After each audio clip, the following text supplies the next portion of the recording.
পিএইচপির A to Z Bangla video টিউটোরিয়ালের আরও একটি ভিডিওতে আপনাদেরকে স্বাগতম জানাচ্ছি। আমি আরিফুল ইসলাম। আজকে আমরা স্ট্রিং নিয়ে আরও কিছু কাজ করব। আজকে আমরা যে বিষয়গুলো দেখব স্ট্রিং রিলেটেড, এর মধ্যে রয়েছে কনক্যাটেনেশন। আগের টিউটোরিয়ালটিতে আমি কনক্যাট দেখানোর চেষ্টা করেছি, কিন্তু সময় স্বল্পতার কারণে দেখানো সম্ভব হয়নি। এই টিউটোরিয়ালে আমরা স্ট্রিং নিয়ে কীভাবে দুটো স্ট্রিংকে কনক্যাট করতে পারি সেটা আমি আপনাদেরকে বিস্তারিত দেখাবো, এবং স্ট্রিংয়ের ভিতরে কীভাবে ভেরিয়েবলে ডাটা প্রিন্ট করবেন সেটা দেখাবো।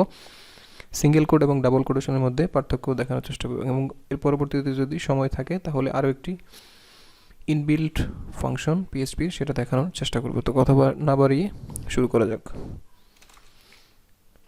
আমি এখানে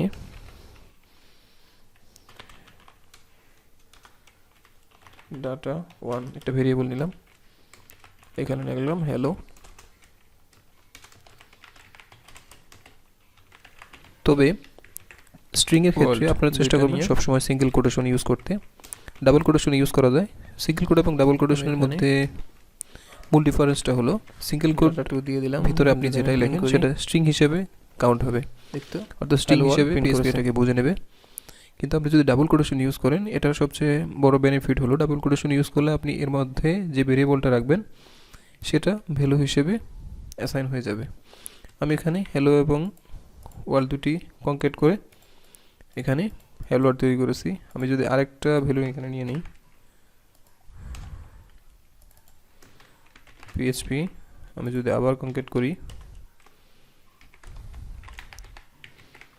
দেখবো এখানে চলে আসছে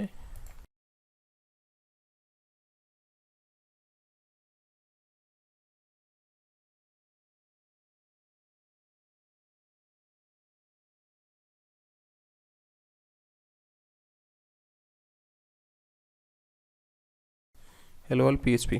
এখানে আরও একটি বিষয় উল্লেখ সেটা হলো আপনি ভেরিয়েবলের পরে যদি ডটের পরে স্পেস দেন সেটা পিএইচপি ইগনোর করবে, এবং ডটের পরে যে স্ট্রিংটুকু নেবেন এখানে স্পেসটুকুই কিন্তু পিএইচপি আমাকে এই স্পেস হিসেবে এখানে প্রিন্ট করেছে, অর্থাৎ এই স্পেসের কোনো ভ্যালু নেই, অর্থাৎ ইগনোর করেছে, এবং এই স্পেসের যে ভ্যালুটা সেটাই আমরা ব্রাউজারে দেখতে পাচ্ছি।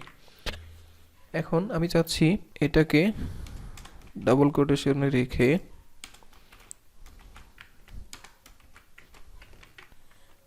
এখানে মনে করেন একটা ভেরিয়েবল নিলাম নাম্বার, এটা মনে করেন নিলাম 5, দুইটা আমি প্রিন্ট করে দিলাম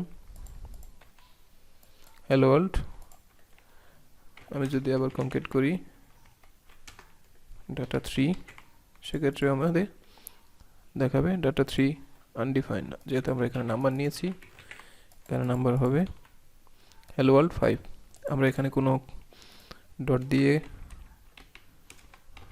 কোনো স্ট্রিং কনক্যাট করে স্পেস দিইনি, সে কারণে আমরা এখানে কোনো গ্যাপ দেখতে পাচ্ছি না। এখন যদি রিফ্রেশ দিই সেখানে হ্যালো ওয়ার্ল্ড 5 চলে আসছে। এখন আমি চাচ্ছি একটা ভ্যালু নিতে মেসেজ, আরেকটা ভ্যালু নিলাম নাম্বার 5। এখন দেখব আমি কি হয়।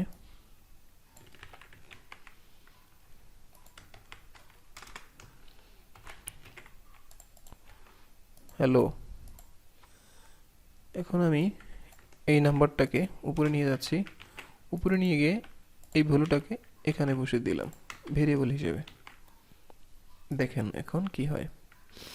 এখন যদি আমি এখানে প্রিন্ট করি, দেখবেন যে হ্যালো 5 চলে আসছে, কিন্তু দুটোই কিন্তু অর্থাৎ পুরো স্ট্রিংটাই ডাবল কোটেশনের ভিতরে থাকা সত্ত্বেও এখানে যে ভেরিয়েবলটা আমরা বসিয়েছি সেটার ভ্যালু এখানে অ্যাসাইন হয়ে গেছে।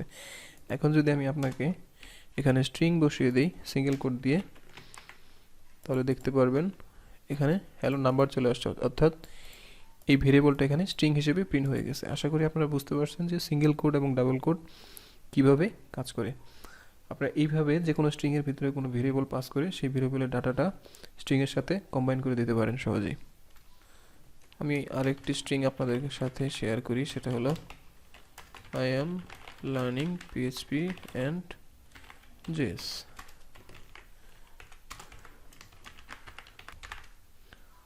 প্রোগ্রাম 2, এখানে ভেরিয়েবল প্রোগ্রাম 1, ভেরিয়েবল প্রোগ্রাম 2 যদি দেই, আমি দেখতে পারবো এখানে স্ট্রিং যদি প্রিন্ট করি তাহলে পুরো মেসেজটি শো করবে I am learning PHP and JS. তো আশা করি আপনারা বুঝতে পারছেন কিভাবে আপনি স্ট্রিং কনক্যাট করবে এবং কিভাবে সিঙ্গেল এবং ডাবল কোড ইউজ করে স্ট্রিংকে আপনারা ফরম্যাট করবেন। তো আজকে এই পর্যন্তই, পরবর্তী ভিডিও দেখার আমন্ত্রণ জানিয়ে শেষ করছি। ধন্যবাদ।